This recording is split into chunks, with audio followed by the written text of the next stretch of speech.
The Mystical City of God.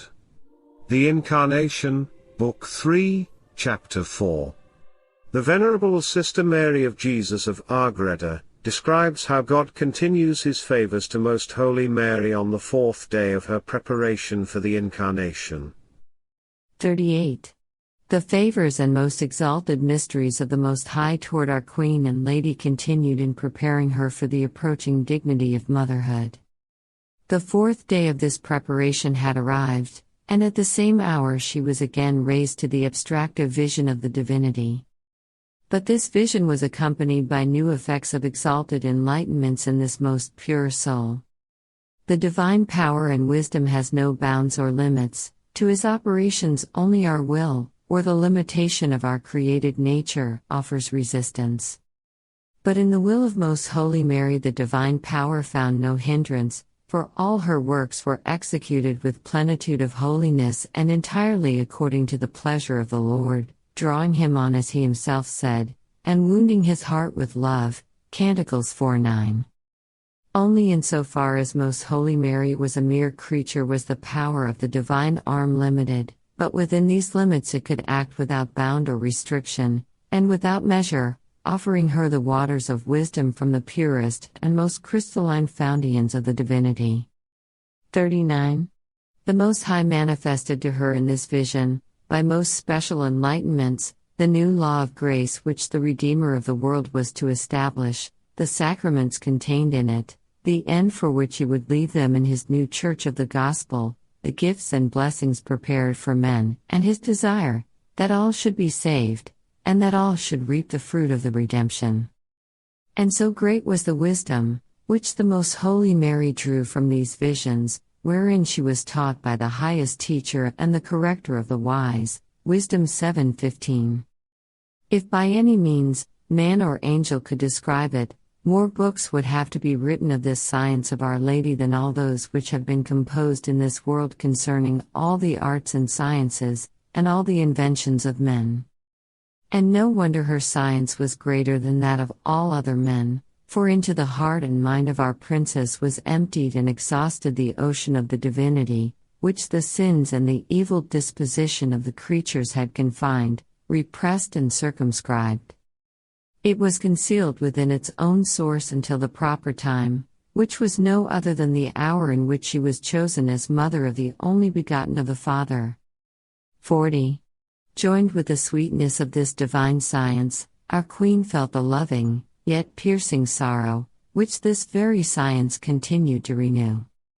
She perceived in the Most High the ineffable treasures of grace and blessings, which he had prepared for mortals, and she saw the weight of the divinity, as it were, inclined toward the desire of seeing all men enjoy them eternally. At the same time she saw and considered the wicked disposition of the world, and how blindly mortals impeded the flow of these treasures, and deprived themselves of participation of the divinity. From this resulted a new kind of martyrdom full of grief for the perdition of men and of the desire of remedying such lamentable loss. This caused her to offer up the most exalted prayers, petitions, sacrifices, humiliations and heroic acts of love of God and of men, in order that no one, if possible, should henceforth damn himself, and that all should recognize their Creator and Redeemer, confess Him, adore and love Him. All this took place in this very vision, but as these petitions were of the same kind as those already described, I do not expand on them here. 41.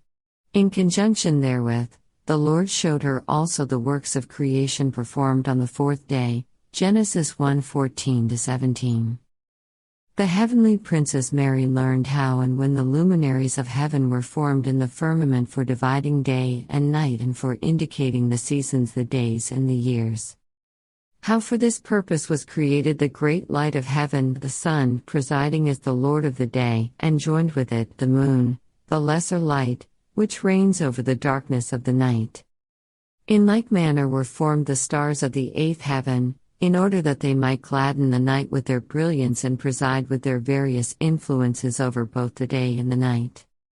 She understood what was the material substance of these luminous orbs, their form, their size, their properties, their various movements and the uniformity as well as the inequality of the planets. She knew the number of the stars, and all their influences exerted upon the earth, both in regard to the living and the lifeless creatures, and the effects and changes, which they cause in them by these influences. 42. This is not in conflict with what the prophet says, Psalm 146:4, that God knows the number of the stars and has called them by their names. For David does not thereby deny to his majesty the liberty of conceding to a creature that is a privilege which he possesses by nature. It is plain, that since this knowledge is communicable, and since it would contribute to Mary's excellence, it should not be denied to her. Has he not conferred upon her greater favors, and has he not made her the queen of the stars and of all other creatures? And this knowledge was as it were only a sequel of her dominion and sovereignty over the powers, influences, and movements of all the celestial orbs, since they were commanded to obey her as their queen and lady. 43. In consequence of this command, which the Lord gave to the celestial orbs and in accordance with the dominion which Most Holy Mary obtained over them, she possessed such power, that if she commanded the stars to leave their positions in heaven, they would obey her instantly and would hasten to the regions which she chose to designate. The same is true of the sun and the planets, all would pause in their course and suspend their operations to execute the command of Mary. I have already said above that sometimes Her Highness made use of this sovereignty, for as we shall see farther on, it happened a few times in Egypt, where the rays of the sun are exceedingly strong, that she commanded the sun to moderate its heat and not to molest or fatigue the infant God, its master. And the sun obeyed her therein, causing inconvenience and suffering to her because she wished it, and yet respecting the tender years of the Son of Justice, whom she held in her arms. The same happened also with other stars, and on a few occasions she detained the sun in its course, as I will mention later. 44. Many other hidden sacraments the Most High manifested to our great Queen in this vision, and what I have said and will say of all these mysteries, leaves me dissatisfied and with a heart, as it were, torn asunder, for I see that I can say little of that which I understand, and in proportion, I understand still less of what really did happen to the Heavenly Lady. Many of the mysteries concerning her are reserved for the last day, when her most holy Son shall proclaim them, since now we are not capable of receiving their revelation.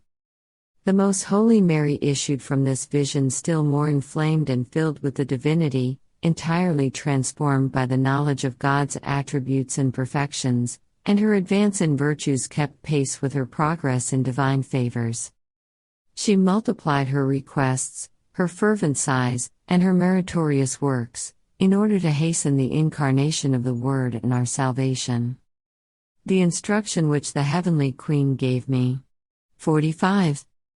My dearest daughter, I wish that you busy yourself much in meditating and pondering upon that which you have understood of my doings and sufferings at the time, when the Most High gave me such a deep insight into His goodness, which drew Him as with an infinite force to enrich men, and when He showed me the want of correspondence and the dark ingratitude of the mortals. When I turned from the consideration of this most liberal condescension of the Most High, to the perception and understanding of the foolish hard-heartedness of the sinners, my soul was pierced with an arrow of mortal anguish, which remained for life.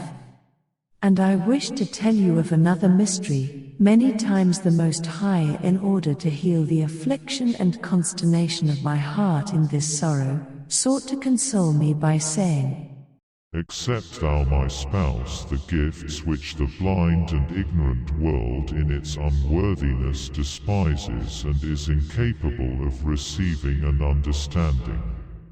With these words the Most High was accustomed to set free the currents of His divine bounty, which rejoiced my soul more than human powers can comprehend, or tongue explain.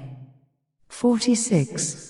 I desire therefore that you, my friend, be now my companion in the sorrow which I suffered and which is so little noticed by the living. In order to imitate me in that respect and in the effects of this most just grief, you must deny yourself, forget yourself entirely and crown your heart with the thorns of sorrow at the behavior of mortals. Weep in seeing them laugh at their eternal damnation, for such weeping is the most legitimate occupation of the true spouses of my most holy Son. Let them seek their delight only in the tears, which they pour out on account of their sins and those of the ignorant world. Thus prepare your heart in order that the Lord may make you a participant of His treasures, not in order to become rich, but in order that His Majesty may fulfill His most generous love toward you and in order that souls may find justification. Imitate me in all that I teach you, since you know that this is my desire in favoring you.